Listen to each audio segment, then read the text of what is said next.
Офигеть. Не, я не серьезно говорю. Это вообще. Эм, Само себе не посмокче, это можно вырезать.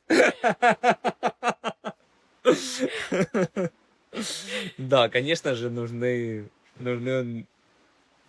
действия, но именно в этом и радость. Именно, ну, если Ми обираємо бути щасливими, такими вільними, такими красивими. Ми обираємо бути яскравими, щоб все засяяло яскравими барвами. Ми обираємо бути веселими, такими п'яними, такими шаленими. Ми обираємо бути коханими, як полетіти вдалечінь понад хмарами. Цей світ такий безмежний, віримо в кохання, в думках необережний, наївних сподівання. Нехай життя палає, немов пекуче сонце. Хто вірить, той здолає, і неважливо, що це. Ми обираємо бути щасливими, такими вільними, такими. включил. Всегда готова. Давай, Поехали. давай. Как погнали. Погнали.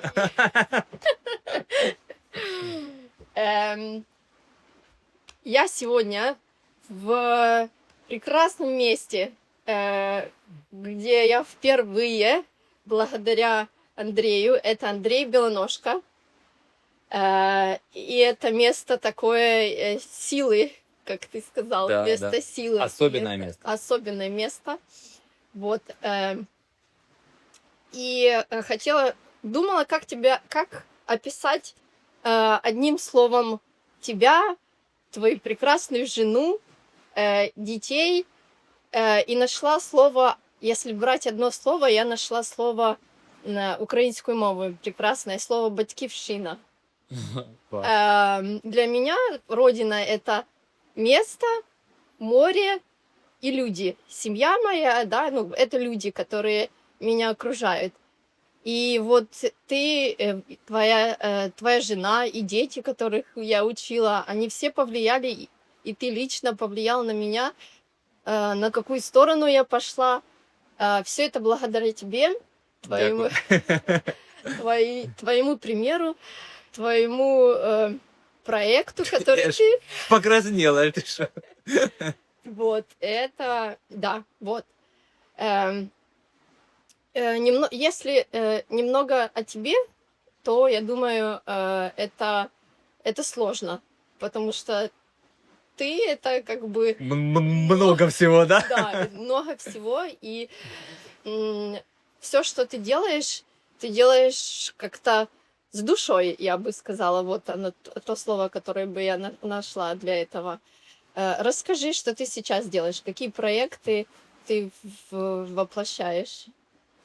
Сейчас какие проекты? Ну, во-первых, у меня все те же, что и были там по ресторанному бизнесу, остались. И плюс мы открыли эту локацию вот еще в 2023 году. Это называется Телегул Клаб. Я думаю, Света потом сделает какие-то вставки с территории.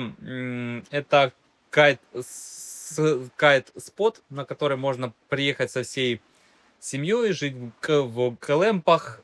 Тут есть кафе, отличные туалеты, то есть полностью пляж с очень хорошей, чистой морской водой. Самое главное, безопасным, потому что сюда это закрытая акватория, опять же, с морской водой. И по сути, Телегульский лиман — это сейчас единственное место в Украине, где, ну, точно безопасно купаться всей, ну, с детьми. Тут как бы все хорошо. Это еще раз скажу, что, короче, полностью закрытая акватория. Ну и такое очень для нас, по крайней мере, особенно, для нас, для кайтеров, особенное место в Украине, которое после того, как забрали у нас херсонские споты, Скадовск, Лазурку, Арабатскую стрелку. По сути, это осталось единственное место, где работают все направления ветра. Ну и тут можно кататься и не переживать про свою безопасность. Вот как бы это основной, наверное, проект, который я сейчас, в который я вкладываюсь и который я вижу, прям очень хочу, чтобы это была не только там какая-то особенная жемчужина для Николаевской области, но и на всю Украину, а то и на весь, ну, чтобы люди даже за границы приезжали и вот тут проводили время, смотрели о том, как оно еще может быть. Отлично. Да будет так. Как бы тут за счет того, что это такое место, которое должно продуваться всеми ветрами, то мы добавляем очень осторожно и только то, вот, что не будет прямо сильно-сильно мешать основному назначению этого места, как кайтовому споту. Отлично. 3 года? За 2 года, да. За 2 года. За 2 года, да. То, ну, Это будет, вот этот сезон 2025, это будет 3-й год. ну, и Ну, уже здесь. И каждый год, да, мы что-то добавляем, то есть, ну, мы тоже, мы не, ну, как бы тут за счет того, что это такое место, которое должно продуваться всеми ветрами, то мы добавляем очень осторожно и только то, вот, что не будет прямо сильно-сильно мешать основному назначению этого места, как кайтовому споту. Отлично. Следующий мой вопрос это Николаев, так как это наш родной город. Скажи мне, Ну, почему Николаев? Я думаю, что это рандом, потому что все равно мы не выбираем, где мы рождаемся, и все. Мгм. Почему Николаев? Потому что я там, ну, родился, это моя земля, где живут все мои родственники, поэтому и Николаев, да. Почему я никуда не уехал? Ну, потому что, наверное, я чувствовал, что, ну, уезжать можно тогда, когда там все как-то хорошо. А если не хорошо, то для меня это было такое своего рода как предательство было бы, если бы я уехал, зная, что я могу там что-то сделать. Я знаю, что это как-то оно звучит как-то слишком, короче, пафосно и все такое. Ну, то есть, такое, оно как бы вроде бы какие-то типа лозунги. Но на самом деле это даже на уровне вот ощущений, да, вот что я и до войны тоже у меня была идея, что там нужно что-то менять, и пока там я не сделал все, что можно сделать для того, чтобы, ну, как-то сдвинуть николаевское сообщество как-то в сторону более прогрессивистскую, в сторону прогресса, да, ну, уезжать, наверное, было бы не совсем для меня, ну, это означало бы сдаться, наверное, вот так, а я не очень хочу сдаваться, поэтому так и работаем. Но в плане того, что если там, когда открыли агентство развития, лет 7 назад, я вот сидела, вспоминала. 7 или 8, наверное, да, Да, еще. наверное, 7. И когда Да. просто у меня, когда мы этим всем только начинали заниматься, у меня была такая идея, что сейчас мы все это быстро, легко сделаем. Люди хотят, у них есть там, короче, потребность, они там все там готовы, все, их надо просто немножко толкнуть, вот чуть-чуть толкнуть, так гули, да, и они сами все пойдут.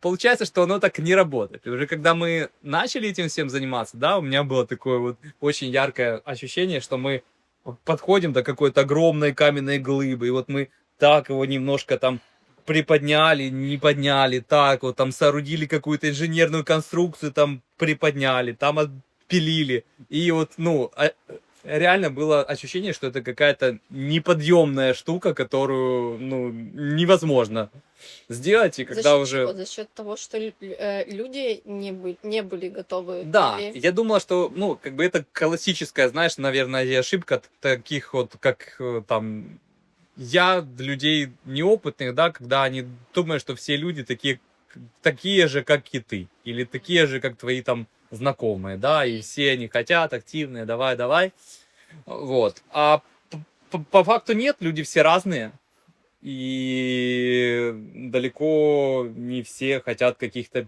перемен, некоторым проще там жалітися, як би, Мгм. жалітися, в общем, про свою жизнь там и все Жаловаться, такое, жаловаться да, и И очень, ничего не делать. очень мало людей, да, которые, ну, реально готовы там что-то делать.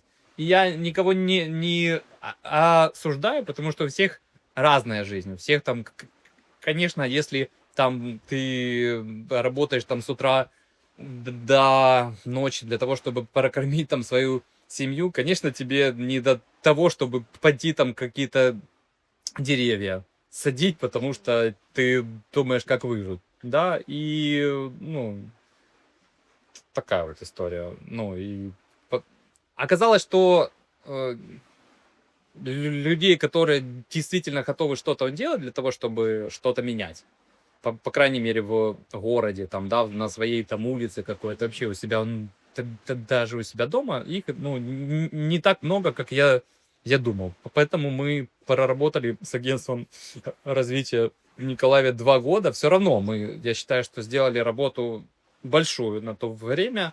Но когда стал выбор, чтобы это было дело в жизни номер один и заниматься только этим, или заниматься какими-то другими проектами, которые на то время у меня были и которые, наверное, мне были гораздо более там интересны, чем нести свет людям, да, то я понял, что все-таки нет, будем закрываться. Мгм. Отвечая на твой вопрос, как повлияла война на Николаев, в принципе, я не думаю, что прямо как-то супер сильно повлияло. Ну вот, если мы оцениваем жизнь города, да, были обстрелы, было все. Ну, как бы это все очень сложно, но сейчас в городе практически то же количество населения, которое было до войны, за счет того, что много людей из Херсона переехали, да, и из Херсонской области переехали в Николаев. И, ну, как бы по населению оно вроде бы норм, если так оценивать. Но если оценивать в плане, там, допустим, инвестиционного климата, в плане какого-то развития, новостроек, в плане чего-то такого, что требует, ну, каких-то инвестиций и возврата на эти инвестиции, то практически никто не вкладывает. То есть у нас нового ничего не строится. Потому что все боятся именно военных рисков и безопасности. Это, ну, ключевой, там, допустим, номер один. И, если честно, если в Николаеве не сделают какую-то особенную налоговую зону или там экономическую зону, да, то перспектив, я думаю, немного.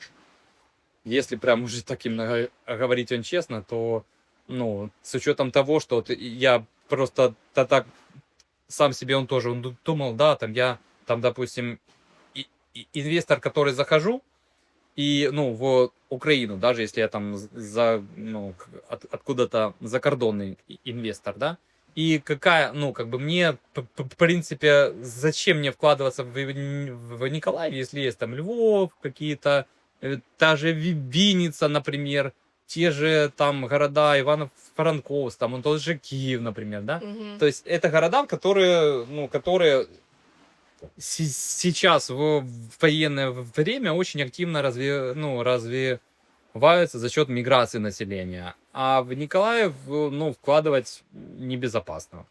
Поэтому единственное, вот я считаю, что какие перспективы, это то, что чтобы сделали какой-то особенный налоговый режим, какую-то экономическую зону, да, и я думаю, что тогда за счет портов, там, за счет агро каких-то предприятий, за счет логистических тоже предприятий, ну, шансы у нас есть на победу.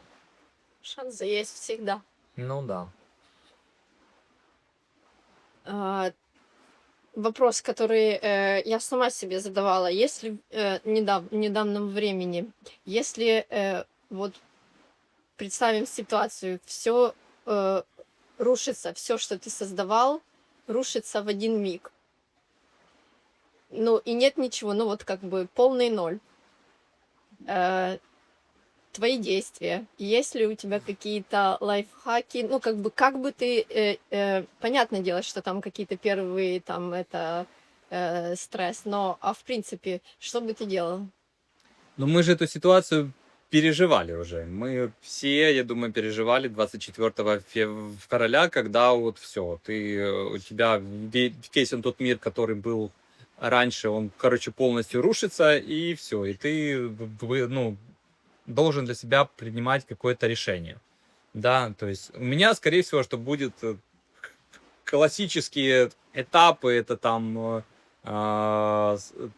шок, агрессия, принятие, ну и потом, ну, я буду типа думать, что же я буду дальше делать, и все. Каких-то особенных лайфхаков у меня нет, потому что я знаю, что это очень сложно, и там какие-то кричать, он тоже мотивационные лозунги, ну, оно, конечно же, можно, но не совсем оно работает, потому что все мы люди, и у всех у нас, конечно, если мы там строили целую жизнь какой-то, там, скажем, дом свой, и в него прилетела ракета, конечно, это очень, очень больно. Но, с другой стороны, это, конечно же, тоже он типа шанс, чтобы построить другой дом, или чтобы пришло какое-то новое в нашу жизнь. Потому что, с одной стороны, то, что у нас он типа есть, мы этим и ограничены. Оно нас и Останавливает. держит, но с другой стороны, да, мы и ограничены этим. И если мы там лишаемся этого, либо сами это режем, то тогда у нас появляется шанс, чтобы в жизнь пошло что-то новое, но это очень сложно и больно, и такой процесс не всегда супер приятный. Да. Вернемся к хорошему. Давай. То, что тебе приносит удовольствие, это... Что тебе приносит удовольствие? От чего Мне ты приносит удовольствие? Мне приносит удовольствие, когда я занимаюсь тем, что мне хочется делать. Да, я недавно, кстати, буквально вот дня 4 назад слушала одну лекцию, и там вот мне очень понравилась идея, разбирали о том, что такое радость. И вот радость — это не тогда, когда ты получаешь все, что ты хотел, а это тогда, когда у тебя был недостаток чего-то, и ты потом это, ну, либо это получил, либо проблему эту решил, и вот тогда у тебя радость, у тебя такое прям хорошее ощущение. И вот мне прямо эта ситуация, ну, вернее, мне эта теза зашла, потому что так, скорее всего, оно и есть, да, я был в разных, он тоже ролях, то есть там и предприниматель, и там отец, и какой-то там человек, спортсмен, то есть, ну, разные всех, и всегда получаешь максимальное, ну, удовольствие после того, как ты решил что-то сложное, там у тебя, там, допустим, элемент какой-то не получался, потом получился, и ты такой, хе-хей. Получился он Классно. за счет чего? За счет того, За что счет ты... усилий, конечно, за счет тех усилий, упорства, которые ты прикладывал для его достижения. достижению. И, Ну, то есть действия. То есть хотеть мало, нужны действия. ну, конечно, а как оно?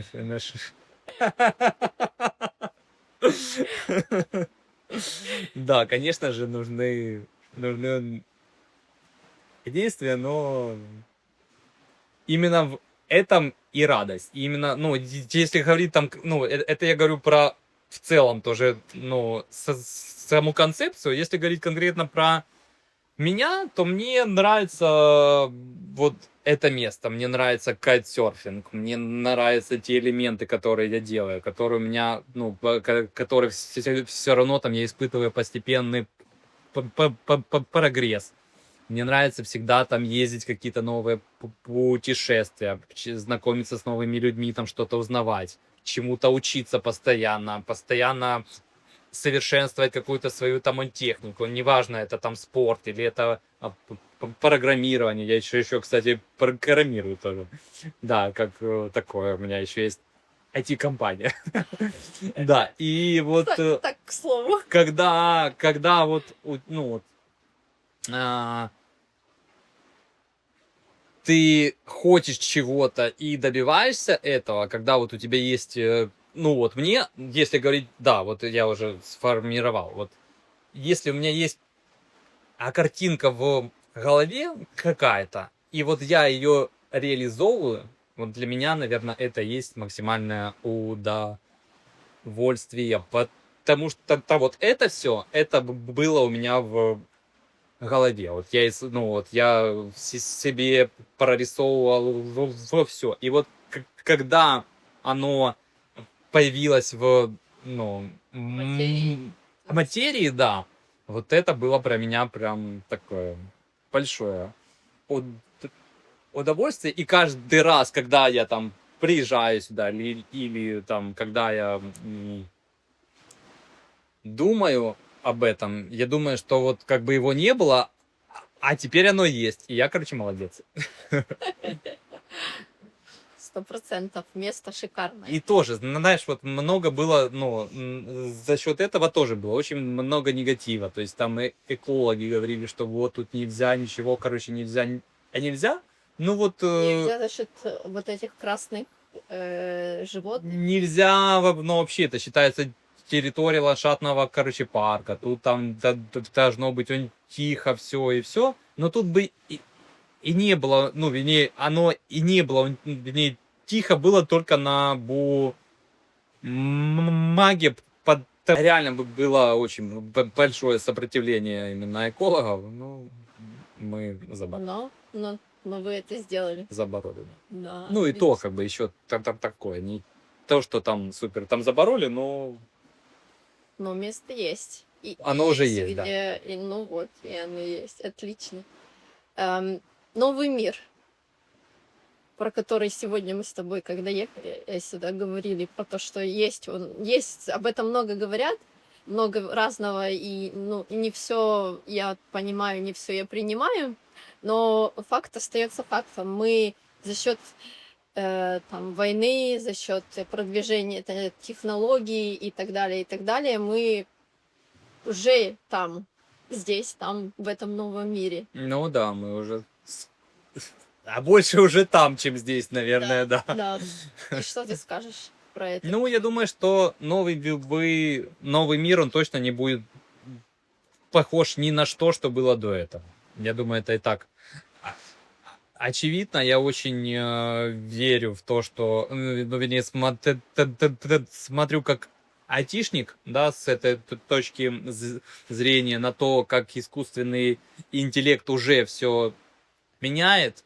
И это просто какой-то космос. Это вот все, что мы смотрели в фантастических там сериалах в 80-х и 90-х там годов, вот это все уже оно реальность. Еще там годики 2, и у нас там голограммы появятся, разговаривающие, с которыми можно будет там что-то обсудить, какие-то, ну, и ну, это все тоже уже будет персонализировано там под тебя, под твои там задачи, твои цели.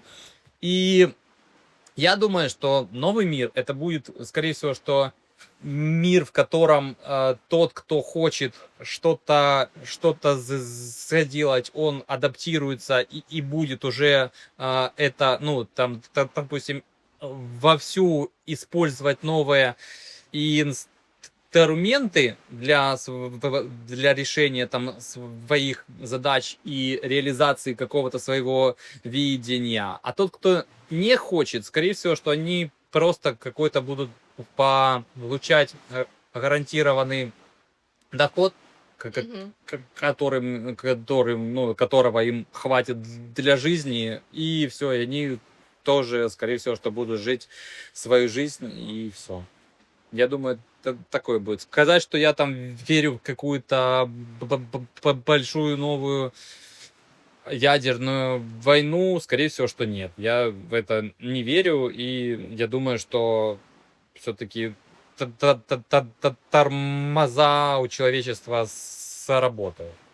Ну, а так, вот, я думаю, что вопрос там ближайших десятилетий это то, что искусственный интеллект заменит много всех профессий, и люди просто там будут жить, как бы и все. Это там те, кто не... Ну вот, всегда я думаю, что да, есть даже такая статистика, там, по-моему, только 20% там населения людей, они такие проактивные, да, то есть они готовы двигаться, что-то менять, куда-то ехать, все, а остальные, они вот хотят, чтобы их не трогали, чтобы там жить какую-то свою жизнь, которая им нравится, ну и как бы и все, и им и так норм. Ну и вот, скорее всего, я думаю, что для этой категории людей будет какой-то свой гарантированный доход и все, а люди, которые там что-то будут двигаться, то и они будут использовать эти новые инструменты для достижения своих целей и для Рост. воплощения своих идей. Да, отлично. А если говорить про образование и вот нового мира, тоже мы с тобой обсуждали это в машине, и я тоже к этому, ну, как бы, много с людьми общаюсь с разных стран, и я тоже понимаю, что нет смысла даже учить детей, новых детей, да, там, допустим, которые совсем вот сейчас там маленькие, да, в сад ходят и еще меньше, тому, что было 100 лет назад. Ну, конечно, печатать на машинке, скорее всего, нету смысла, да, учить. Но я считаю, что все-таки базовым дисциплинам, направленным на формирование мышления, на логику, на какое-то развитие того же эмоционального интеллекта, этому всему все равно учить нужно, потому что даже в такой там ситуации там супер хайпового научного прогресса люди должны оставаться людьми, да, что-то такое, люди должны и думать, и чувствовать. Ну вот и этому, скорее всего, что учить нужно. И плюс у меня тоже есть дети, и я думал о том, чтобы вот что можно сделать для того, чтобы как-то их еще развивать, их волю, да, то есть не просто такое, что вот там, как, чтобы они не относились к жизни как к компьютерной игре, что вот они там что-то там сделали, короче, не получилось, ну, пошли там на какой-то, ну, играть в другую игру, да, а вот чтобы они продолжали играть, добиваться, чтобы у них был опыт именно успешный того, чтобы они, когда они прикладывают усилия, чтобы они получали результат, но и чтобы они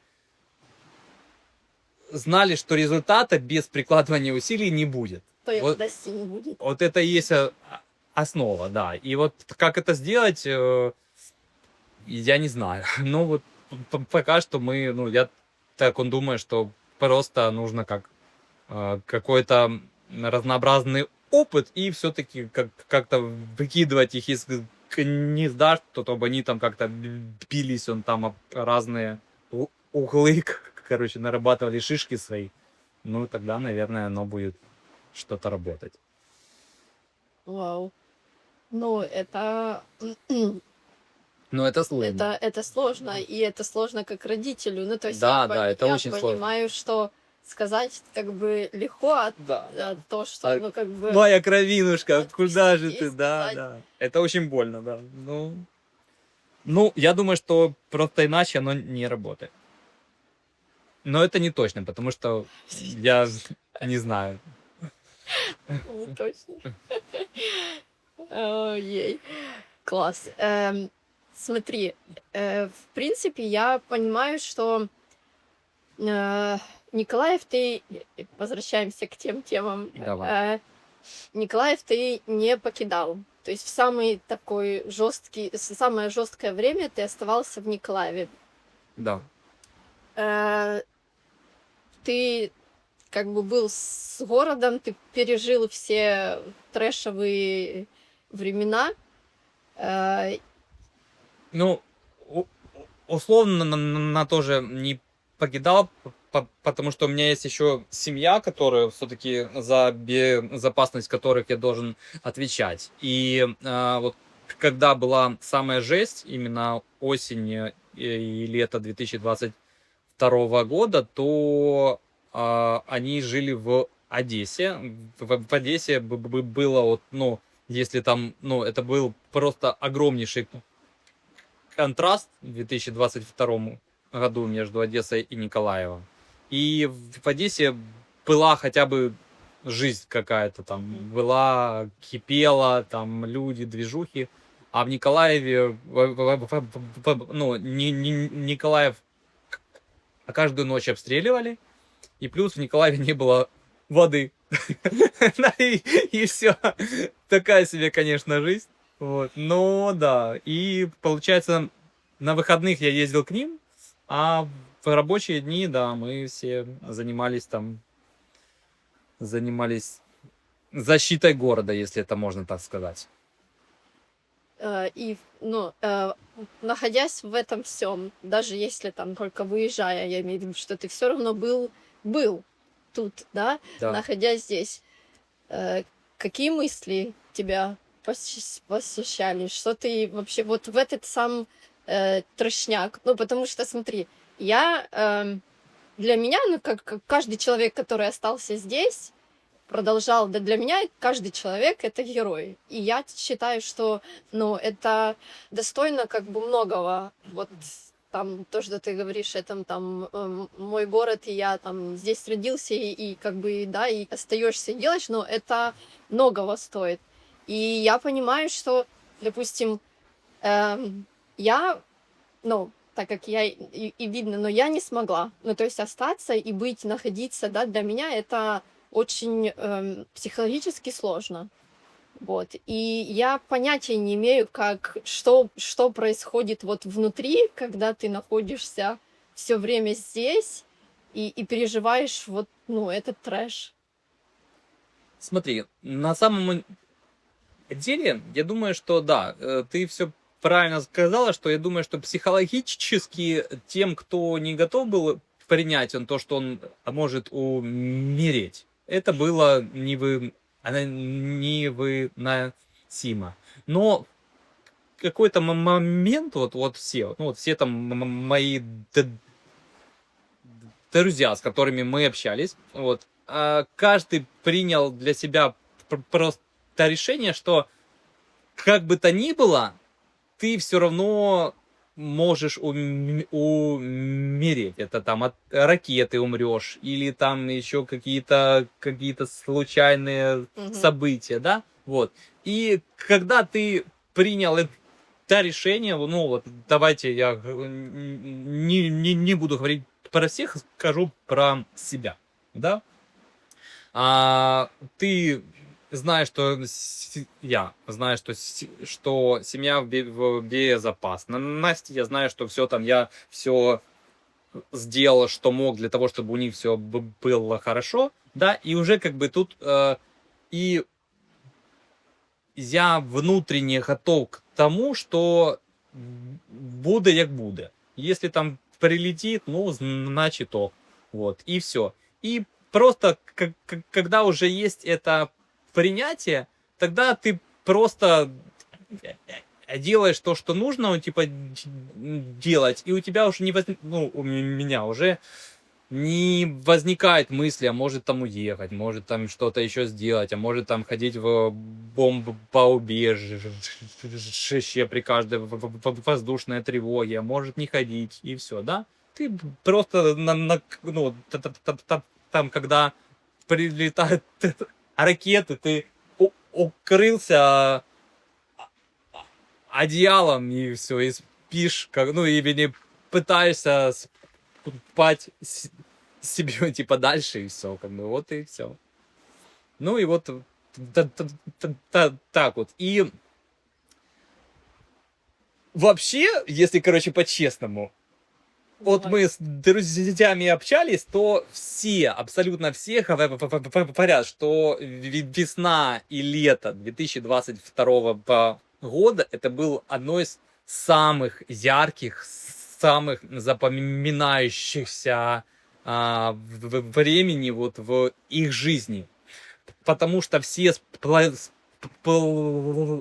сплотились, все, короче, были открыты. Все вот я ну, с собой каждый день возил спальник и каремат, потому что ты тупо не знаешь, где ты будешь там сегодня ночевать. Ты сегодня тут, там, завтра там. Все ты можешь спокойно там зайти к людям, ну, объяснить, попроситься на ночлег. Вот. И, ну, это такая вот жизнь, которая, ну, если бы не было войны, никто бы никогда бы не узнал, что, оказывается, можно и так.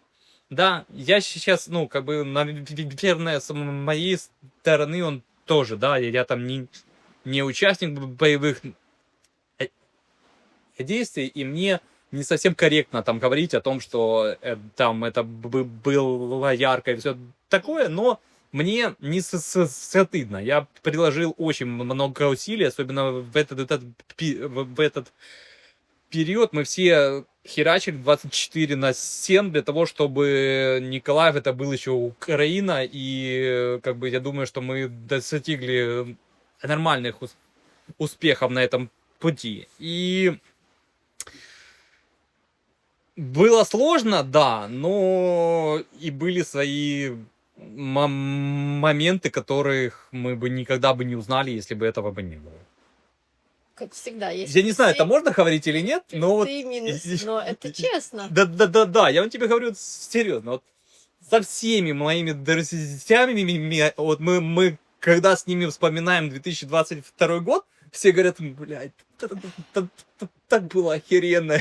Ну реально, такой был вот ритм жизни. Вот ты ездишь, и ты, ну реально, вот, не знаешь, вот, там ты сегодня, там, короче, поехал, там скорую забрал, там западные какие-то медикаменты, поехал, там какие-то люди тебе что-то, короче, передали, ты там где-то заночевал, поехал дальше. Ну, то есть, такой был, ну, вот, реально, ты, ну, без спальника каремата невозможно было жить. Вот ты вот не знал, где ты будешь там сегодня ночевать. Это было очень такое время, которое все запомнят навсегда, я думаю.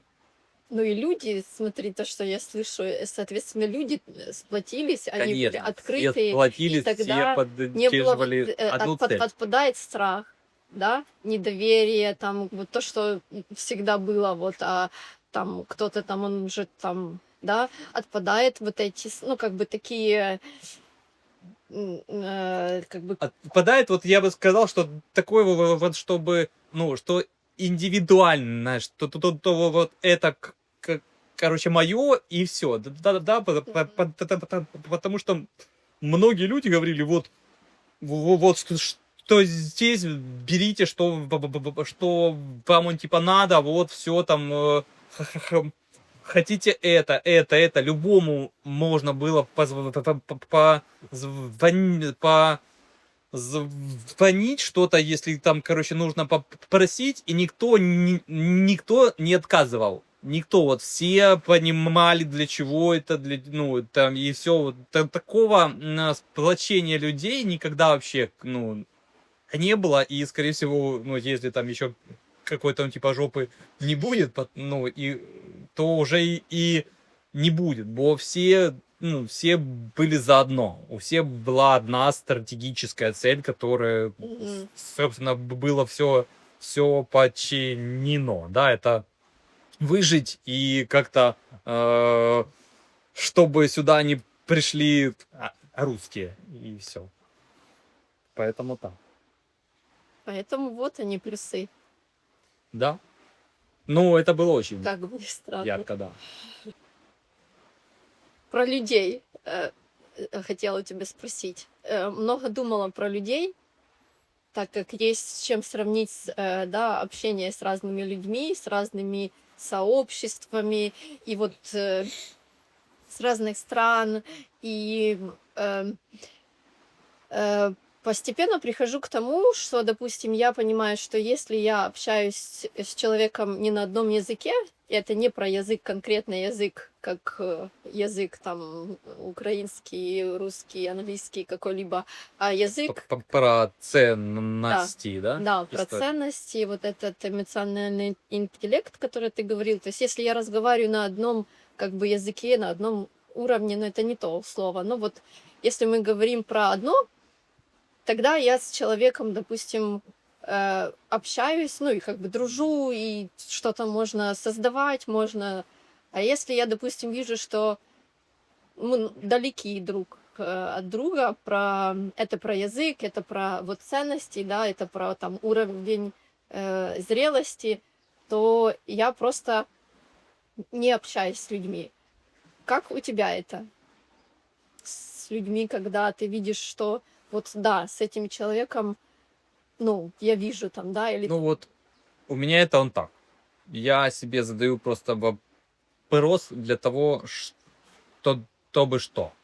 Да, то есть, а если у меня там с этим человеком какое-то там, допустим, дело, да, или у нас какая-то там общая типа задача, или он как-то может мне помочь в реализации моей какой-то задачи, я общаюсь, для меня нету какой-то проблемы, то, что я общаюсь только с тем, с кем мне приятно общаться, потому что вот по моему опыту, ну, например, в бизнесе, лучшие специалисты, они вот мудаки. Они вот как люди, они такие, все своеобразные, такие вот, ну, ко всем, ну к каждому нужен какой-то особенный подход.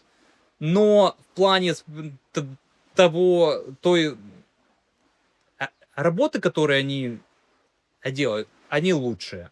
И если они лучшие, а мне нужно как раз вот от них лучший результат, который я могу где-либо взять, конечно же, я буду искать какие-то общие там, допустим, точки соприкосновения и выстраивать какую-то систему коммуникации, которая будет понятна и удобна нам обоим.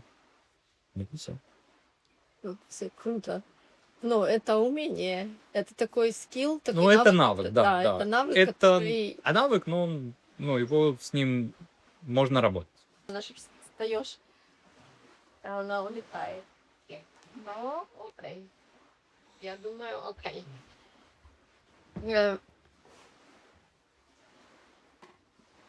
Красота. Тут красота.